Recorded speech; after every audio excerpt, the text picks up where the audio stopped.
Hello, everybody. My name is Carolyn Sue. I am a professor of sociology here at Colgate, and I am delighted to welcome you this afternoon to the Commencement Seminar series, and to introduce our speaker and my former student, Sian-Pierre Regis.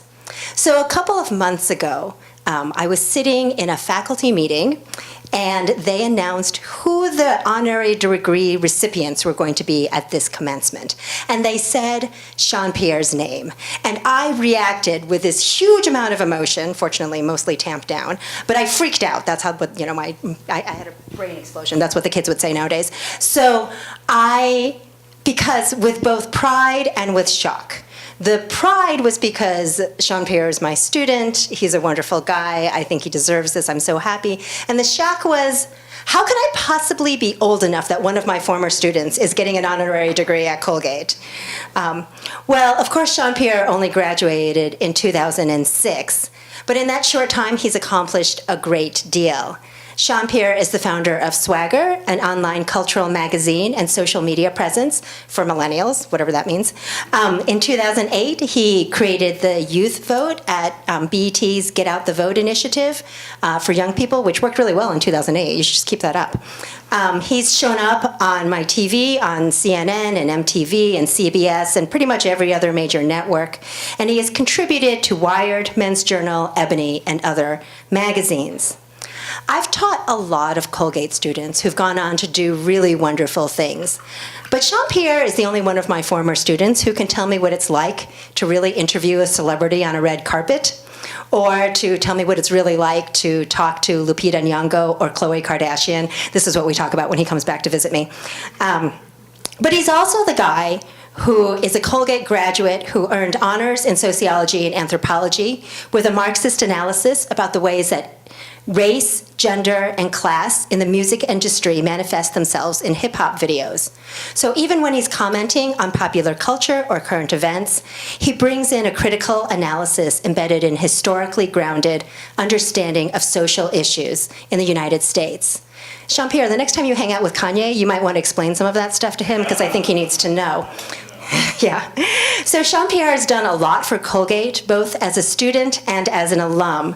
And for this particular group of graduating seniors, for the class of 2018, he was the keynote speaker for the Sophomore Connections program. But his newest venture is a beautiful documentary called Duty Free. The film tells the story of his mother, who is here with us today. It's very exciting to meet a movie star. His mother's layoff and subsequent adventures, exploring issues of gender, class, inequality, and ageism in America. So today, Sian-Pierre will be speaking on Duty Free, Reimagining Life After Colgate. So please join me in a warm Colgate welcome for Sian-Pierre Regis.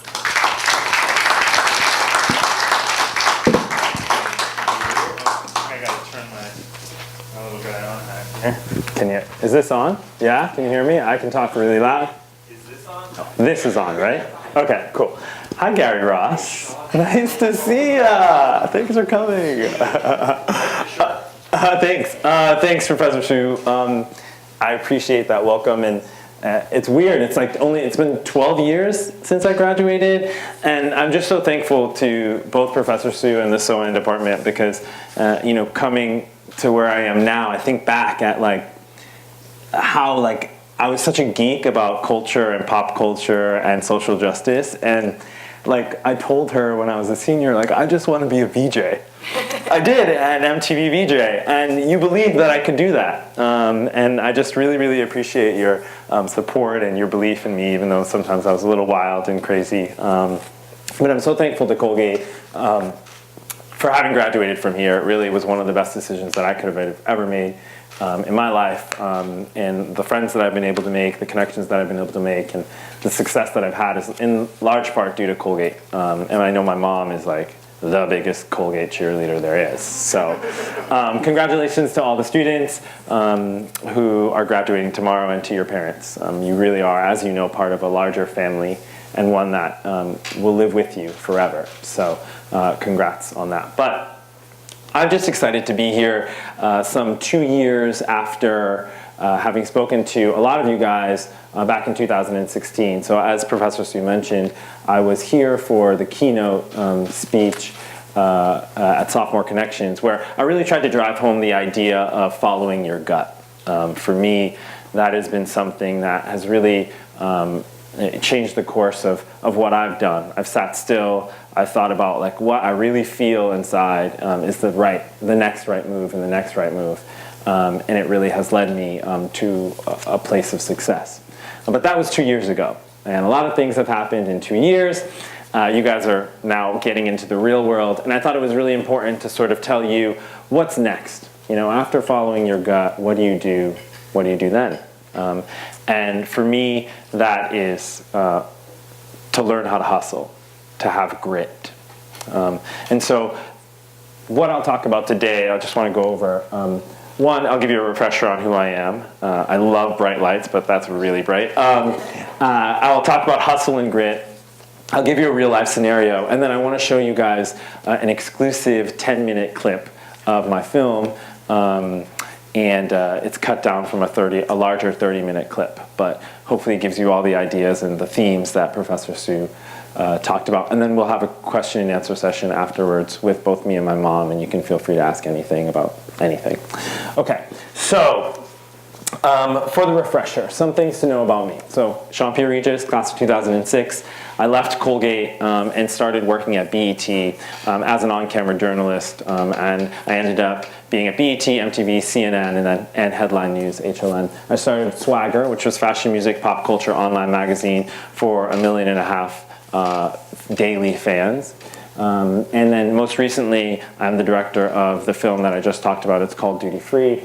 We went viral back a year ago with over 65 million people seeing the story about my mom, the documentary that I'm making with my mom. And Ben Phelps, if you guys know him, was the composer of the trailer that we released. He's a senior here. And Jacob Grief was an intern with me just last summer. So this film definitely has a Colgate connection beyond me. But the other thing that you should know about me is that at 33, I'm still living hand to mouth. But I am living bigger. And what I mean by that is that I'm a filmmaker that doesn't have a film sold or anything. And so I'm really living sort of like not even paycheck, because I don't even get a paycheck to paycheck. But I am telling and in the midst of the greatest story that I've ever told in my life. I get so emotional talking about this story. Anyway, so I'm so lucky to have found my purpose in life and to be on this path. So anyway, okay, that's all that I'm going to cry today. So let's talk about grit. Who here believes that they have grit or that they have a sense that they can hustle? And parents too, just raise your hand if you feel like you really think, okay, yes. Mom that I just met, yes. Tell me why. Like, why do you feel like you have grit or hustle? It could even be an example or just what you feel inside. I guess it was because I was always a little bit shy or quiet and didn't like to stand out. But I realized in part of my career, in order to advance and get what I needed to get, that I really had to throw myself out there 100% and pursue and doggedly, re-pursue and email and retouch. Yeah. And I was able to finally get into the field that I wanted, and I didn't think I had that in me. Yep. When push came to shove, it has to happen that way. That's it. That's exactly it. So when you talk about grit, I like to say that you can only get the one thing that'll help you get from gut to glory, and whatever you see glory as is grit. And there's an author and a psychologist that her name is Angela Duckworth, and she says that grit is where passion and perseverance come together over an extended period of time. We're talking about years and years and years of putting together your gut, the thing that you believe you were supposed to be doing, and pounding the pavement over and over and over again until you get your desired result. That's grit. Okay, sorry. So that's grit. So the question is once you have that gut feeling, are you willing to work for it, right? Are you really, really willing to work for it? As hard as you can, do you have grit? in 2016, I was working for, I was on camera for CNN, and I didn't get my third year's contract. And that was a blow to me because I had just recently done this pretty viral story, or pretty big story, about not just my dad, but multiple other families across the nation whose parents were voting for Trump despite their children being liberal.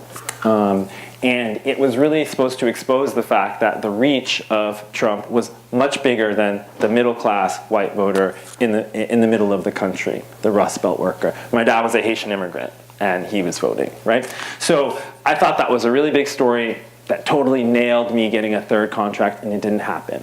And I thought to myself, once I didn't get that third contract, you know, okay, is this it for me, right? Is this idea that I'm supposed to be telling stories to a large audience in my life, like that's my purpose, like is that not gonna happen for me? Have I bet too much on myself?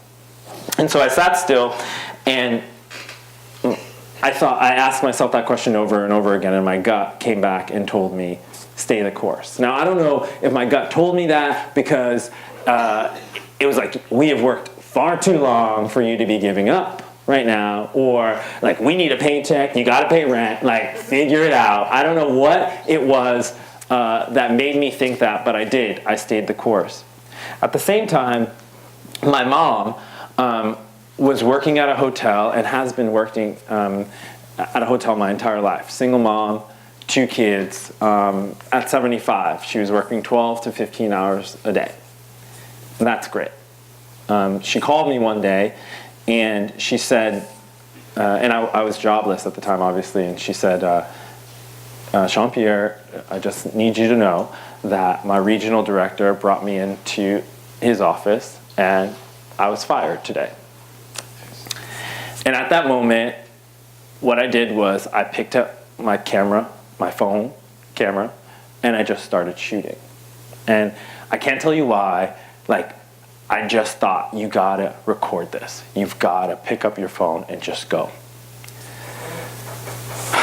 And, you know, it was really hard to hear that my mom was fired, and I needed to figure out something to do. So I came up with the idea that we would go on a bucket list journey to do all the things she could never do while she was working. I started telling everybody about this story because I knew what my passion and my purpose was, to tell stories. And here was one, the most intimate one, the most honest one, the most truthful one that I could ever tell, unfolding before me. Did I know, where it was going to go? Did I have a distribution channel? Did I know what the story arc was? Have I ever made a film before in my life? No, no, no, no, no. All the answers were no.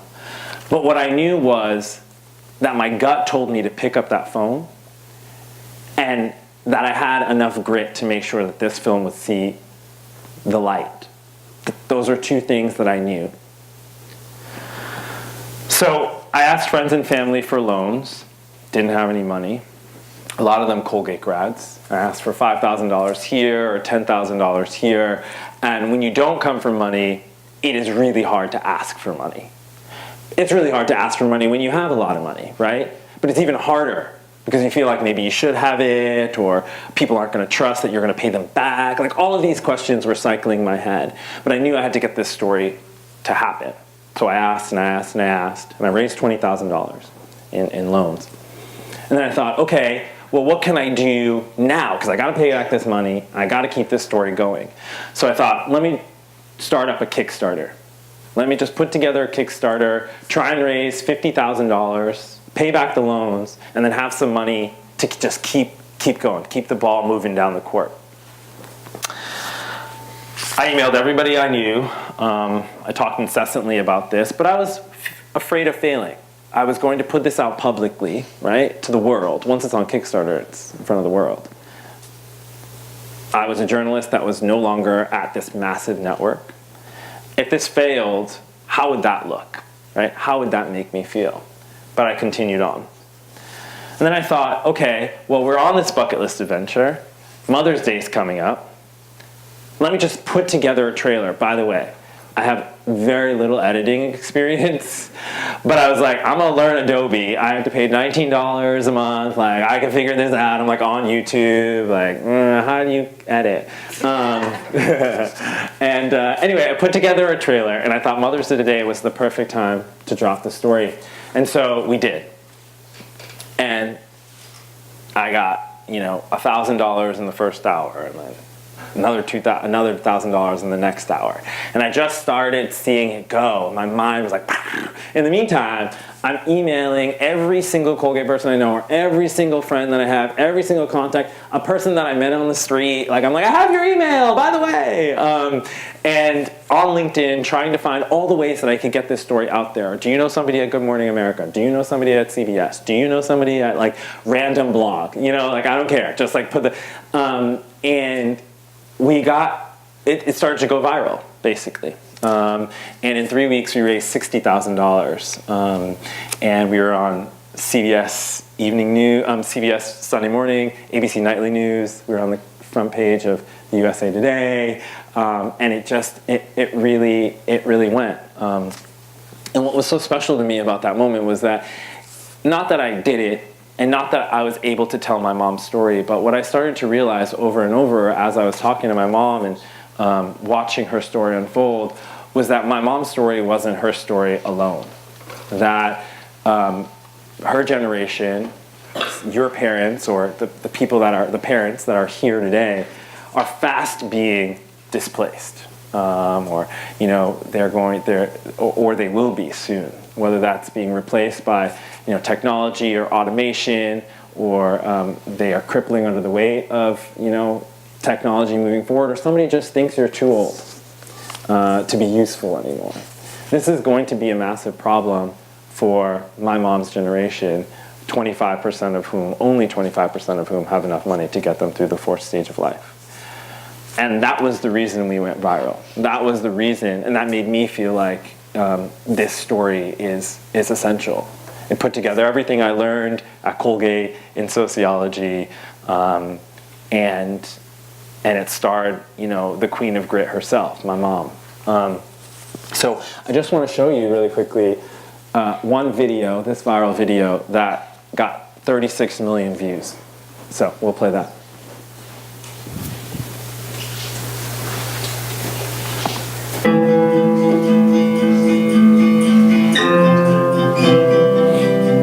She was shocked and stunned, and I started having phone conversations with her where she's like, I don't want to wake up anymore. Like, I have nothing to wake up for. And to hear your mom say that, it's horrible. It is crushing. It's soul crushing.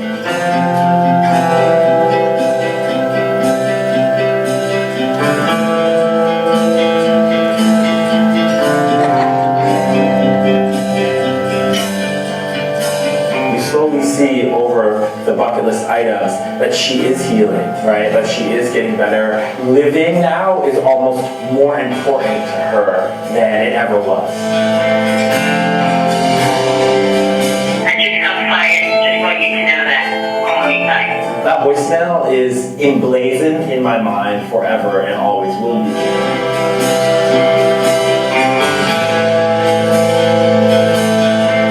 These are things that she was never able to do while she was working. I've never seen glee like during these bucket list items. That milking a cow moment, she just is chuckling like a child, and I've never seen that before. I never made it to my sister Elsie's journal because I was working.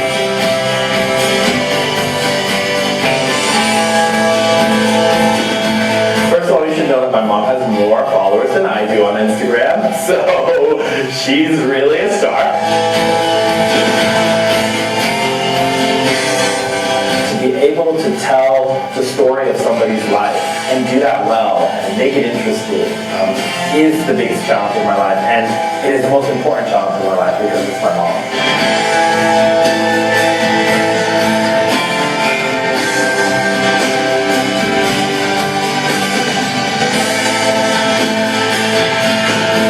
This story is universal, especially in this country.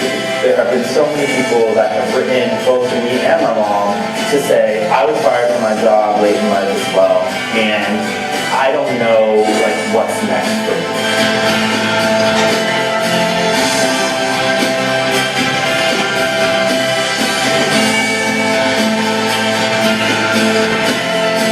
If this movie goes nowhere, nobody watches it, at least I know that over this last year, my mom has done all the things she's ever wanted to do. And there are very few people that can say that. And the fact that we were able to do those things together is so powerful. It is the best thank you for my entire life that I could ever get.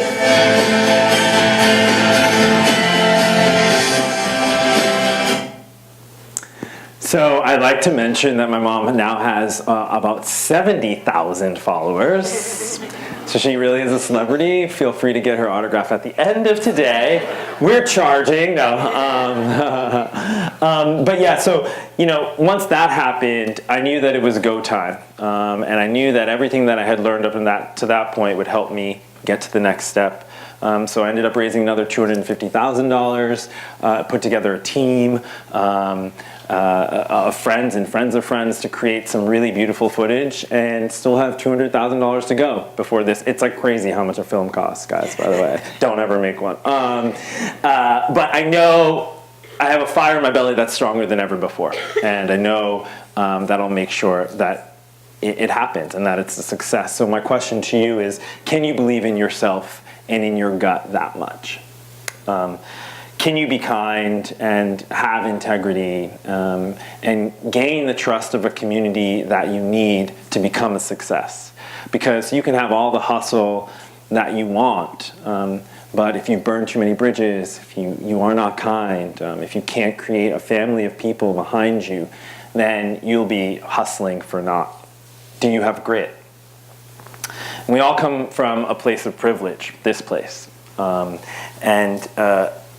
I'm so thankful that I have this degree and that I have these connections, but I think it is important to say that you don't want to rely just on this degree, and you don't want to rely on just these connections or wealth that's not yours. You need to rely on yourself, rely on your gut, trust your hustle, and hustle.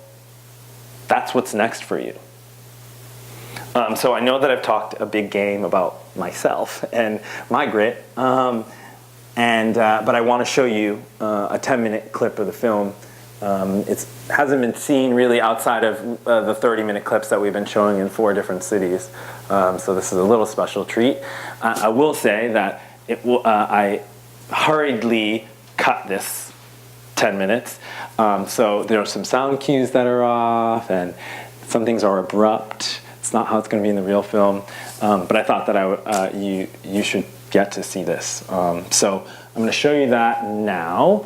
And then we'll have a Q&A afterwards with me and my mom if you have any questions about the film, my mom's experience, sort of the themes in this movie, or my experience at Colgate or after.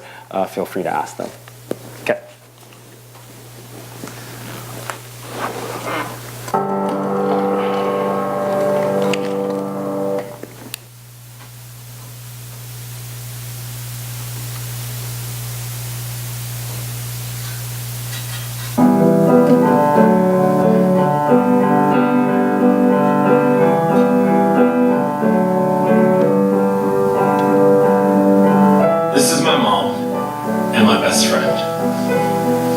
When you're 76, it takes all of this stuff to make you presentable to the world. So the people will say, gee, when you were young, you must have been pretty. She had me later in life at 43, so our time together has always been limited, both by her age and by her work schedule. And the woman worked a lot.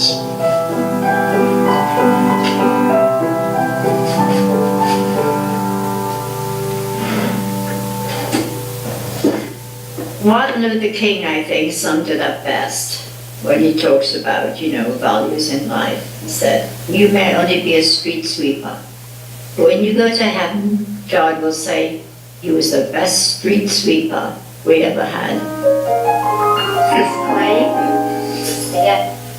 Check under the bed. So wow, yeah, you're getting on your... She raised me and my brother alone on one small paycheck. While it was a struggle to make ends meet, she was doing it, and that made her proud. She liked to be in charge of the housekeeping. She's very professional what she's doing. She liked to do it. She's been doing all her life. Under the beds, I never see a person that age with that energy. Yeah, it's wild that she's 4 years from being 80. Yeah. And And she's still running. My mom spent every hour outside of work with us. Every dollar went toward our future, which allowed me to follow my passion as a journalist. Waiting for an artist like Prince, an iconic artist like Prince to really come out and sing. She raised me and my brother here, 6 floors above a hotel. make laundry, I would be sitting on that thing there while you folded all the laundry. Pay was low, but she lived rent-free. The catch was she had to be on call 24/7 to handle any problems within the building. The job was my mom's identity, but she was starting to feel pushed out. Her autonomy was being challenged, there were new technical requirements, and while she was still meeting the physical demands of the job, the work weighed on her. What do you think it is? Do you think it's your age? Is it they don't like your I think attitude? that's it. I think they want me out. They're just zeroing in on me, zeroing put me down, taking away different responsibilities. I've seen it happen with other people in my age group, and I want to make quite sure that people understand that I don't expect this to happen to me. Put me in the street. I will sit on the corner, and I will put signs up. Yeah, absolutely. And I'll stand there right with you. Yeah. I was raised here. I helped put this hotel together. Right.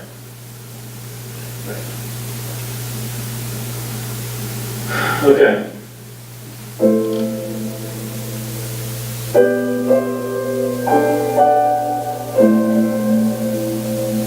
I just got fired. Just want you to know that. Call me back. And a message. As severance, the hotel gave her 2 weeks' pay for her 12 years of service and a year in the apartment rent-free. But with no savings and a disabled son to support, my brother, my mom would struggle to survive on Social Security alone. She'd soon need to find a new place to live, a new way of living, and a new sense of purpose at 76.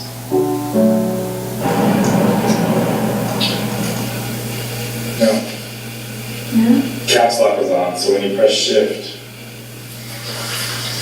Huh? What'd you say about not wanting to do it? I don't like to do this shit, I said.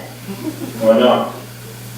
Because I'm a housekeeper. I'm not a person per se. You gotta visually see. Well, you always told me that sometimes you gotta do things that you don't want to do.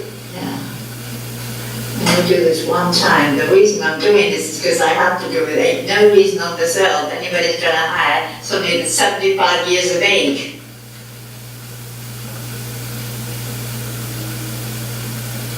You never know.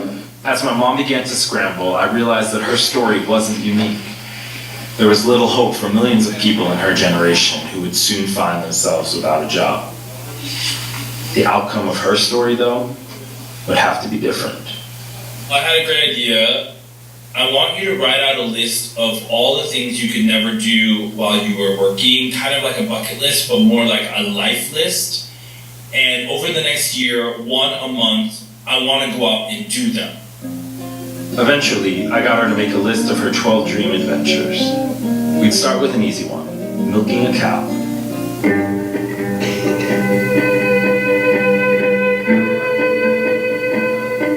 It's something I always wanted to do, was milk a cow.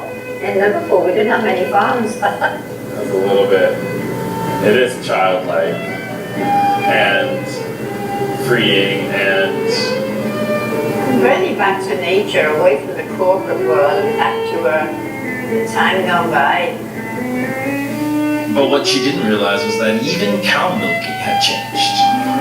A lot. They're all done by robot now. Yes, and that's right in there. Yeah. Okay, so do they just like walk right up to this machine? Yeah, they line up. So they come in here and they have a computer chip on their neck, and when they come in here, the computer reads them. So every time she milks, all this information, like the milk temperature, how many steps she took, all this information gets fed to our That's- computer. that's And it helps us do a better job with our health aspects.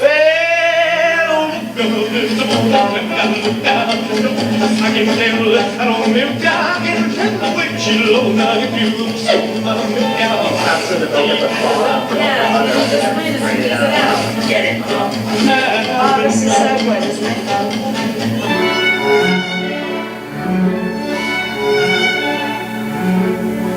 Some items on her list made up for regrets, and one trip my mom had to make was to the grave of her sister, Elsie.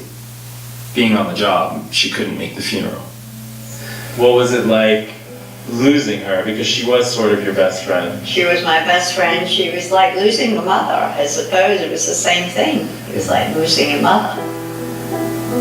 When I was about 8, when my mother started to get ill, my mother sent me over to Elsie's house, and she already had kids of her own. And me and my brothers, she brought us up. I thought about her as my mother. My mother died when I was 17, and it's through Elsie's guidance that I've been able to have the lifestyle that I had. Through her work ethic. What it means to go to my sister's grave is the first time I had the opportunity to say goodbye to her.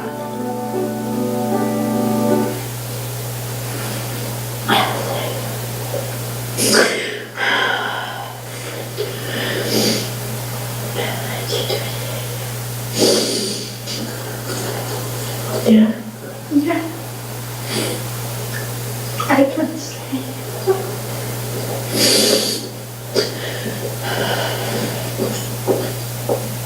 I wish I'd come before.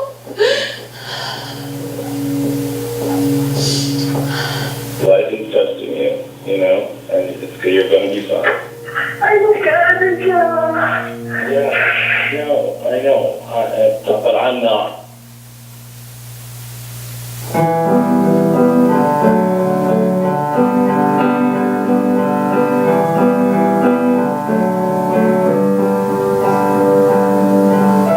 I'm now waking up in the morning with no real deadlines or schedule to keep. And it's been rather disorienting. However, I've had the time to reflect on what actually a lot of time I have wasted by not serving my own needs ahead of other people's. I did a lot of what I did out of duty so that my children could be happy and have the lifestyle that I envisioned for them. I am a survivor of life. I survived World War II, grew up during the war. I'm a survivor in that I was robbed and raped and left for dead. I survived being a single parent all these years, and I will always be a survivor.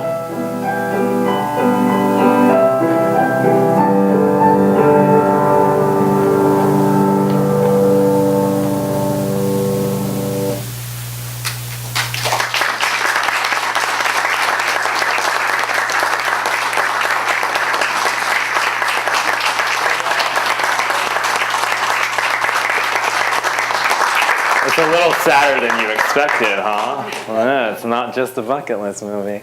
So anyway, I would love to take questions from you guys about really anything, from the making of this film to you know, what the film's about, to my experience here, whatever you got.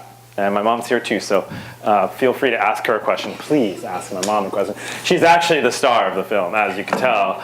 And on this tour that we've had, she's been like, there's like lines around the block, and I'm just like waiting. I'm just like waiting for her. Anyway, any question? Yes, please. Thank you for sharing your story. And I'm so curious, like, what's next? Yeah. Well, what's next is that Sian-Pierre has got a team of people putting it all together to make it. It's going to be essentially a 70-minute thing. The filming is finished, and now it's just editing it together to make it more cohesive. and then it will be entered in, hopefully, into the film festivals, and then it will be out next year.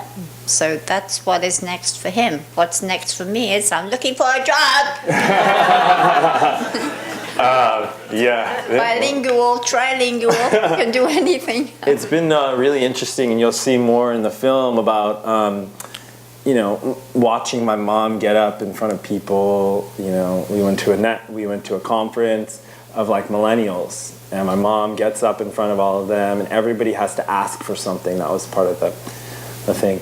And my mom's basically asking for a job. And to see her in front of like all these young people, it's like the resilience that she has really shown out for me. And I've learned so much about sort of getting back up, 10 times, even though you've been, punched 9. And I think that's probably where I get a lot of my grit from. And I've been asked, and I've had lots of job offers. It's just making this movie work and traveling with, dealing with his brother. It's pretty difficult to schedule everything, but essentially I hope to work, do something. Yeah, and then for the film, she's right. Everything she said is correct. So it's just about, now I'm back in the edit after having gotten some more money, which is great. And just figuring out what the longer form story is, what's the arc, and what do I want to get across? Because it's really like the bucket list really takes a back seat. I think it's sort of the hope. I think the bucket list items provide hope. They also provide sort of insight in how the culture has changed in the amount of years that she has been behind the curtain. So, for the cow milking scene, for example.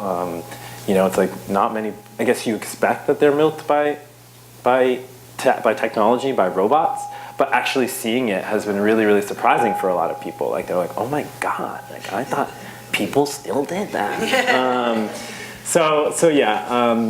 And then we're going to be on the film festival circuit. We're talking to different corporate sponsors and trying to figure out that part. But it's like an entirely new business. I mean, this is like a business. Anyway. Yes. Again, thank you for sharing your story. Maybe this could be your new job. Maybe you could write a book and promote the film. And anyway, just a suggestion. Yeah. But I think my question to you is, after going to work and working so hard year after year, was it hard to sort of do this bucket list and sort of let go, to take some time before you could relax and enjoy it? I had never considered it before. I could never have done it before, working 7 days a week, being on call day and night, and living in where I was living. So it was a great suggestion that we do this, and at first it was difficult, but now I'm kind of used to it. I kind of like that playing hooky, as we were originally going to call the movie Playing Hooky, because it's away from life and everything. But I think that when it comes to writing a book or anything, I've always written stories about the things that happened, when, through the war, and mostly about my mother, who was my greatest inspiration, and talk about grit. My mother was a midwife during World War II. If anybody had grit, she did.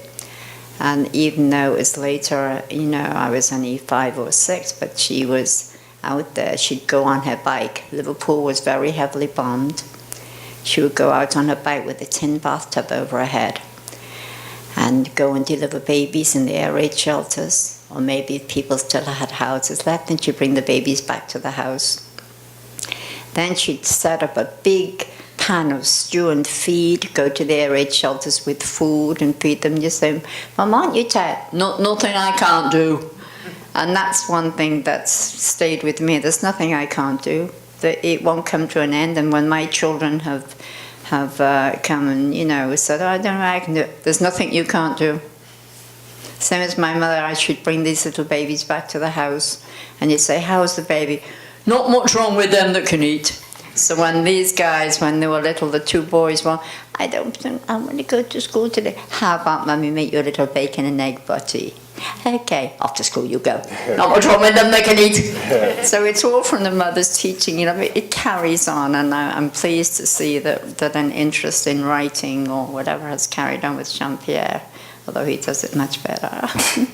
Whatever has carried on. Yeah. I hope that there's a writing thing or a book tour, a speaking tour or something like that. I think that's sort of the idea for me. I mean, at this point, I really do see a lot of potential here, and so I think it would be a great gift if I could set up my mom in that way, so that this does become that sort of last stage, but the last part, and that you're able to sort of self-sustain. But we'll see.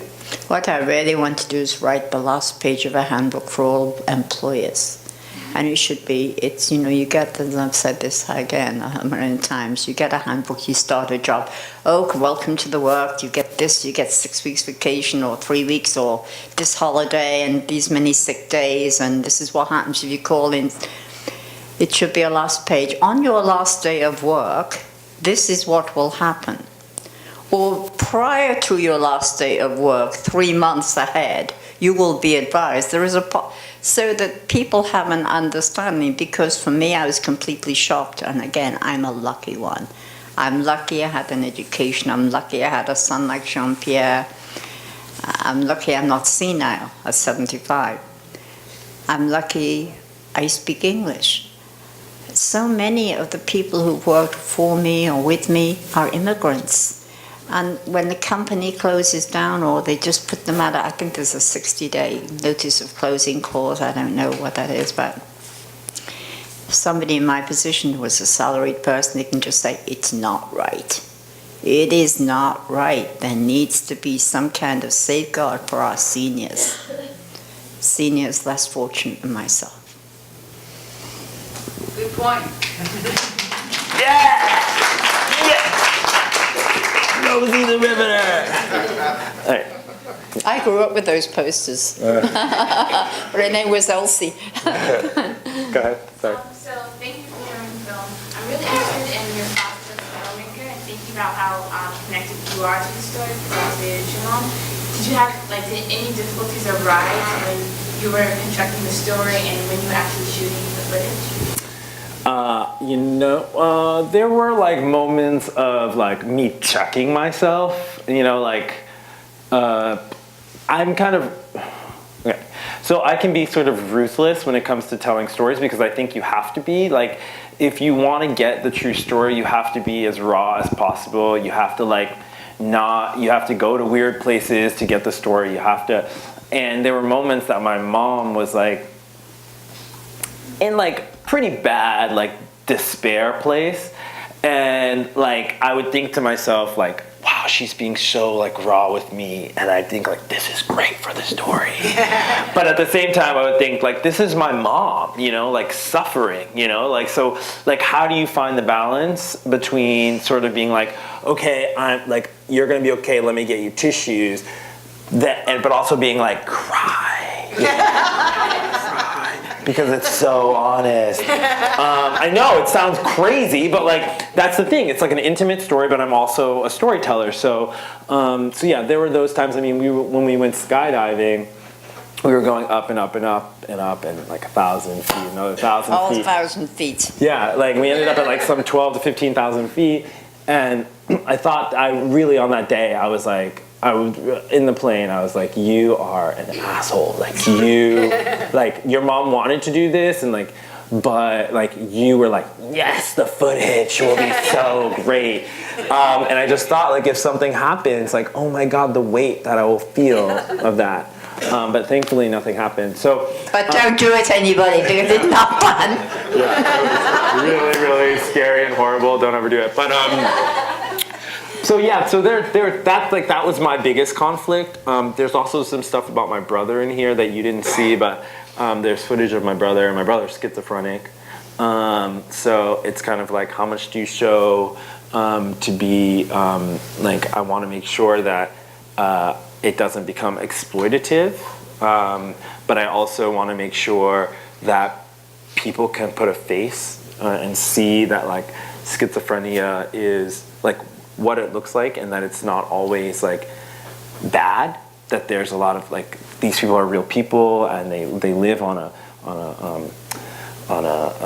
sometimes a different planet. Let's be honest. well, yeah, for sometimes, but then Very sometimes loving. he's like loves and is the sweetest and the kindest and the most lucid and like all that. So there's that too, right? There's the struggle of like being really close, so yeah, I'm struggling with that. But I luckily have a lot of advisors and stuff who can kind of help me.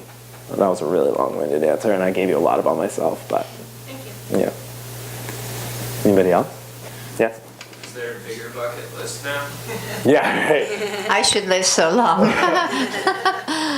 Well, now she's gotten, I mean, people email or send messages or whatever every day. And they're like, I just came across your story, like, come to Sri Lanka. Seriously, or like, come to Bali. Like, all these random places, like, you have a place to stay, just get yourself here. And so my mom is like, oh, that's a good idea.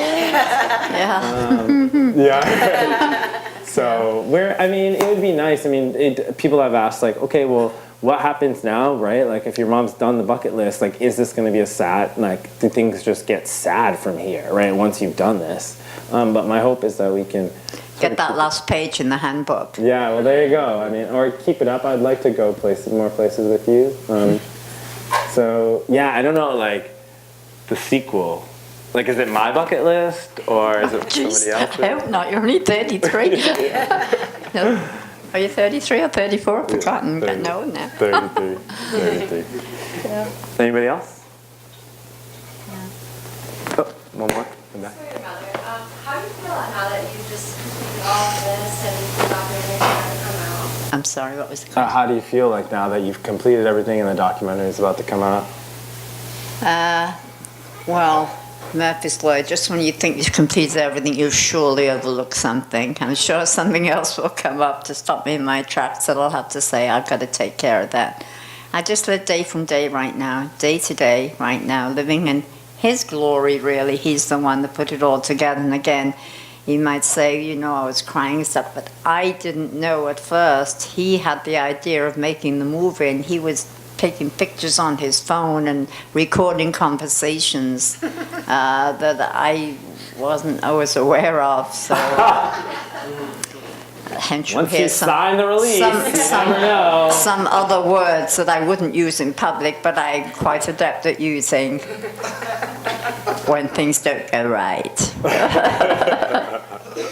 One thing that I will say, though, is about the film, a lot of people, as a storyteller, I think you want things to be tied up like in a bow, right? Like that's the arc.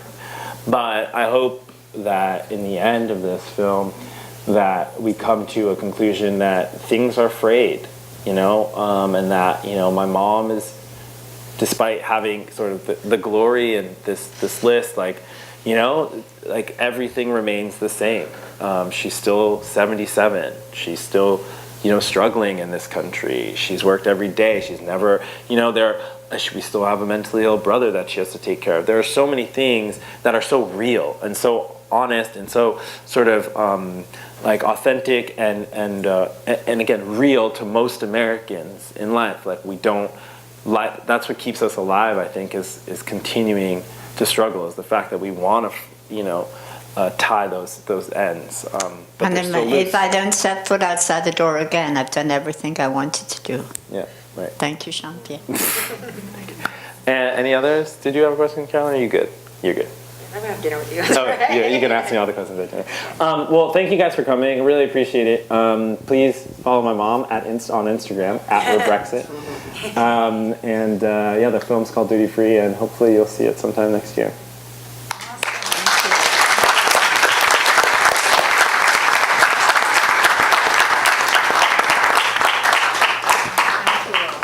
And congratulations to the graduates. Yeah.